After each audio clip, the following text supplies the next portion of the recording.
യുഎഫ Nations ലീഗിലെ പോർച്ചുഗലിന്റെ വിജയത്തിന്റെ ഒരു ആഹ്ലാദം അല്ലെങ്കിൽ അതിന്റെ ഒരു ബാക്ക്ഡ്രോപ്പിലാണ് പല ആരാധകരും. അക്കാര്യത്തിൽ സംശയമൊന്നും വേണ്ട. കാരണം പോർച്ചുഗലിന്റെ ഒരു വിജയം എന്ന് പറയുമ്പോൾ ക്രിസ്ത്യാനോ റൊണാൾഡോയുടെ ഒരു വിജയം കൂടിയാണ്. കാരണം അദ്ദേഹത്തിന്റെ ലേറ്റ് ഫേസ് ഒന്നും പറയാൻ പറ്റില്ല, 40ാമത്തെ വയസ്സിൽ ഇപ്പോഴും കളിച്ചുകൊണ്ടിരിക്കുന്ന ഒരു പ്ലെയർ, ഒരു ഇതിഹാസ താരം. അപ്പോൾ സ്വാഭാവികമായിട്ട് അടുത്ത ലോകകപ്പാണ് അദ്ദേഹത്തിന് മുമ്പിലുള്ള ഒരു ലക്ഷ്യം എന്നുള്ള കാര്യത്തിൽ യാതൊരു സംശയമില്ല. അപ്പൊ ആ ഒരു ഇതിഹാസത്തിന് ഒരു മികച്ച യാത്രയപ്പ് നൽകുക, ഒരു ലോകകപ്പ് വിജയത്തോടെ ഒരു യാത്രയപ്പ് നൽകുക എന്നുള്ളതാണ് പൊതുവെ ആരാധകരെല്ലാം ആഗ്രഹിക്കുന്നത്. അപ്പൊ അതിനനുസരിച്ചുള്ള ഒരു റിസൾട്ട് വരുമോ എന്നുള്ളതൊന്നും നമുക്കിപ്പം പ്രെഡിക്റ്റ് ചെയ്യാൻ പറ്റില്ല. പക്ഷെ പോർച്ചുഗലിനെ സംബന്ധിച്ച് ഈ യുഎഫ നേഷൻസ് ലീഗിലെ വിജയം വലിയൊരു കോൺഫിഡൻസ് നൽകുന്ന ഒരു കാര്യം തന്നെയാണ്. കാരണം ലോകകപ്പിന് ഒരു വർഷം മാത്രം ബാക്കി നിൽക്കെ ഒരു ട്രോഫി നേടാൻ സാധിച്ചു. ഇപ്പോൾ യുഎഫ നേഷൻസ് ലീഗ് ഒരു എക്സ്റ്റെൻഡഡ് വേർഷൻ ആണ് ഫ്രണ്ട്ലീസിന്റെ എന്നൊക്കെ ഉള്ള വാദമുണ്ട്.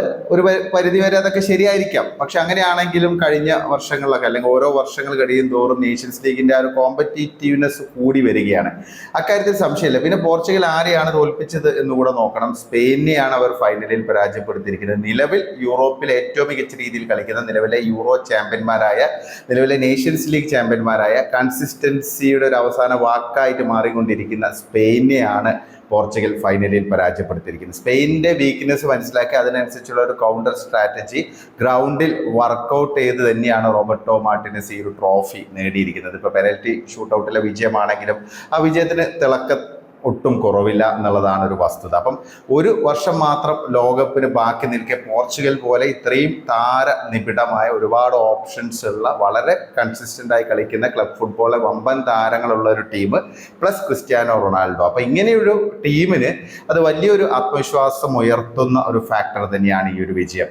പിന്നെ നമ്മൾ നോക്കേണ്ടത്, കഴിഞ്ഞ ലോകകപ്പിലൊക്കെ പോർച്ചുഗലിന്റെ പ്ലെയേഴ്സിനിടയിലുള്ള ഈഗോ അല്ലെങ്കിൽ അവർ തമ്മിലുള്ള ചെറിയ സൗന്ദര്യ പിണക്കങ്ങൾ, ഇതെല്ലാം നമ്മൾ കണ്ടതാണ്. പ്രത്യേകിച്ച് ക്രിസ്ത്യാനോ റൊണാൾഡോയും ബ്രൂണോ ഫെർണാണ്ടസും തമ്മിലുള്ള ഇഷ്യൂ, അങ്ങനെ ഒരുപാട് ഇഷ്യൂസ് ഉണ്ടായിരുന്നു. പക്ഷെ അതെല്ലാം മറികടന്നുകൊണ്ടുള്ള ഒരു സ്പിരിറ്റും പിന്നെ ഒരു യൂണിറ്റിയും ഒക്കെ നമുക്കിപ്പം ഈ ഒരു പോർച്ചുഗൽ ടീമിൽ കാണാൻ സാധിച്ചു. ഒരു ട്രോഫിക്ക് വേണ്ടി, അതായത് ക്രിസ്ത്യാനോ റൊണാൾഡോ എന്ന് പറയുന്ന പോർച്ചുഗൽ ഫുട്ബോൾ കണ്ട എക്കാലത്തെയും വലിയ ഇതിഹാസത്തിന് വേണ്ടി ഒരു ട്രോഫി നേടിക്കൊടുക്കുക എന്നുള്ള ലക്ഷ്യം മുൻനിർത്തി കളിക്കുന്ന ഒരു പറ്റം യുവതാരങ്ങൾ നമുക്ക് കാണാൻ നേഷൻസ് ലീഗിൽ സാധിച്ചു. അപ്പൊ ഈ ഒരു മൊമെന്റം അല്ലെങ്കിൽ ഈ ഒരു സ്പിരിറ്റ് പിന്തുടർന്ന് അടുത്ത ലോകകപ്പിലും കളിക്കാൻ ടീമിന് സാധിക്കുകയാണെങ്കിൽ നല്ലൊരു റിസൾട്ട് തന്നെ പോർച്ചുഗലിൽ ഉണ്ടാക്കാൻ പറ്റുമെന്നുള്ള കാര്യത്തിൽ സംശയമില്ല. കാരണം ടാലന്റിന്റെ കാര്യത്തിൽ യാതൊരു പഞ്ഞവും ഇല്ലാത്ത ടീമാണ്.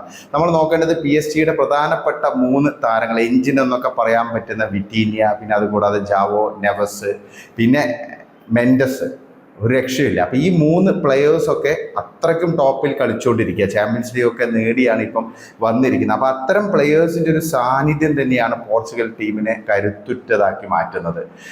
ഡിഫൻസ് ആണെങ്കിലും മിഡ് ആണെങ്കിലും മികച്ച രീതിയിൽ ഒരു വേൾഡ് ക്ലാസ് ആയിട്ടുള്ള ഒരു നിര തന്നെയാണ് പോർച്ചുഗലിനുള്ളത്. അപ്പം എല്ലാ മേഖലയിലും പോർച്ചുഗൽ ഇന്നിപ്പോൾ നമ്മൾ ടോപ്പ് 5 ടീമുകളെ എടുക്കുകയാണെങ്കിൽ ഏറ്റവും താരനിബിഡമായ, ഏറ്റവും പൊട്ടൻഷ്യലുള്ള ഒരു 5 ടീമുകളെ, നാഷണൽ ടീമുകളെ ലോകത്ത് എടുക്കുകയാണെങ്കിൽ അതിൽ ഒന്ന് പോർച്ചുഗൽ ആയിരിക്കും. അടുത്ത ലോകകപ്പിലെ ഹോട്ട് ഫേവറേറ്റ്സ് എന്ന് പറയപ്പെടുന്ന ടീമുകളിൽ ഒരു ടീം പോർച്ചുഗലാണെന്നുള്ള കാര്യത്തിലും സംശയമില്ല. അപ്പം ഇത് വലിയൊരു ചേഞ്ചാണ്. കാരണം ക്രിസ്ത്യാനോ റൊണാൾഡോ ഈ ഒരു മത്സരത്തിന്റെ അവസാനം പെനൽറ്റി ഷൂട്ടൗട്ടിൽ റിസൾട്ടിനായിട്ട് കാത്തിരിക്കുന്നു. അദ്ദേഹത്തിന്റെ മുഖത്തെ ടെൻഷനേറെ കണ്ണടച്ചിരിക്കുകയാണ്. അദ്ദേഹം ഒരു കിരീടം എന്നുള്ളൊരു ലക്ഷ്യം തന്നെയാണ് ക്രിസ്ത്യാനോ റൊണാൾഡോയ്ക്ക് മുമ്പിലുള്ളത്. ഈ ഒരു 40ാമത്തെ വയസ്സിലും ടീമിന് വേണ്ടി ഇത്രയും കോൺട്രിബ്യൂട്ട് ചെയ്ത് കളിക്കുന്ന ഒരു താരത്തെ സംബന്ധിച്ചൊരു ട്രോഫി എന്നുള്ളത് മാത്രമാണ് മനസ്സിലാക്കുക. അപ്പോൾ ആ ഒരു നമ്മളെല്ലാവരെയും പോലെ തന്നെ ആ ഒരു പിരിമുറുക്കം, അതായത് ചില നിമിഷങ്ങൾ നമുക്ക് ഉണ്ടാവുന്ന പിരിമുറുക്കം, അത് അദ്ദേഹത്തിനുണ്ടായി.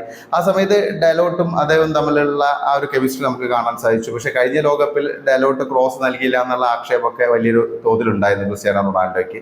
അതുകൂടാതെ മത്സരശേഷം ബ്രൂണോ എല്ലാ പോർച്ചുഗൽ താരങ്ങളെയും, പ്രത്യേകിച്ച് യുവതാരങ്ങളെ അഭ്യർത്ഥിക്കല്ല, അദ്ദേഹം ആഹ്വാനം ചെയ്യുകയാണ് ക്രിസ്ത്യാനോ റൊണാൾഡോയെ ചിയർ ചെയ്യണം എന്ന് പറഞ്ഞിട്ട്. അപ്പം ആ ഒരു ദൃശ്യമൊക്കെ വളരെ പോസിറ്റീവായുള്ള ഒരു ദൃശ്യമാണ് പോർച്ചുഗൽ ടീമിനെ സംബന്ധിച്ച്. കാരണം ഒരു ഒറ്റക്കെട്ടായിട്ട് കരളുറപ്പോടെ ചങ്കുറപ്പോടെ ഒത്തൊരുമിച്ച് കളിക്കണം എന്നുള്ള ആ ഒരു ഫീല് പോർച്ചുഗൽ ടീമിൽ വന്നിട്ടുണ്ടെന്നുള്ളതൊരു വസ്തുത തന്നെയാണ്. കാരണം ഇത്രയും ഒത്തിണക്കത്തോടെ കളിക്കുന്ന ഒരു പോർച്ചുഗൽ ടീമിനെ നമുക്ക് സമീപകാലത്തൊന്നും കാണാൻ സാധിച്ചില്ല. ഒരു പക്ഷേ ഗോൾഡൻ ജനറേഷന്റെ കാലത്തൊക്കെ ഉണ്ടായിരുന്നു.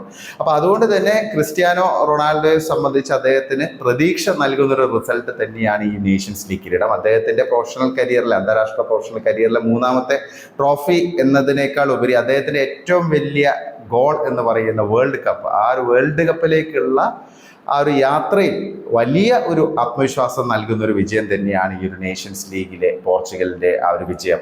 അപ്പം എന്തായാലും നല്ല ഒരു കാത്തിരിപ്പ് തന്നെയാണ് ഇനിയിപ്പോൾ പോർച്ചുഗലിനുള്ളത്. കാരണം പോർച്ചുഗൽ ടീമിനെ സംബന്ധിച്ച് പറയുകയാണെങ്കിൽ യൂറോപ്പിലെ മറ്റ് വമ്പൻ രാഷ്ട്രങ്ങളെയൊക്കെ അപേക്ഷിച്ച് ഏറ്റവും കുറച്ച് നേട്ടങ്ങൾ മാത്രമുള്ള ഒരു ഫുട്ബോൾ ടീമാണ്. ഇപ്പം ഇറ്റലിയോ സ്പെയിനോ ജർമ്മനിയോ ഫ്രാൻസോ ഒന്നും നേടിയ നേട്ടങ്ങൾ പോർച്ചുഗലിന് സ്വന്തമാക്കാൻ സാധിച്ചിട്ടില്ല.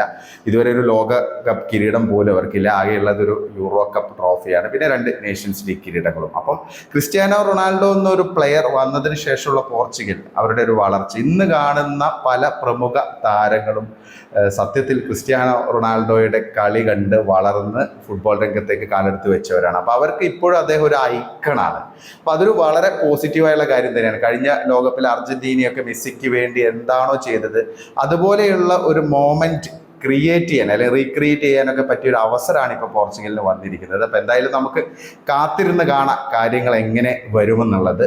നിങ്ങൾക്ക് എന്താണ് തോന്നുന്നത്? പോർച്ചുഗലിലെ ഈ ഒരു മാറ്റത്തെക്കുറിച്ചുള്ള നിങ്ങളുടെ വിലയേറിയ അഭിപ്രായങ്ങൾ കമൻ്റായി രേഖപ്പെടുത്തണേ.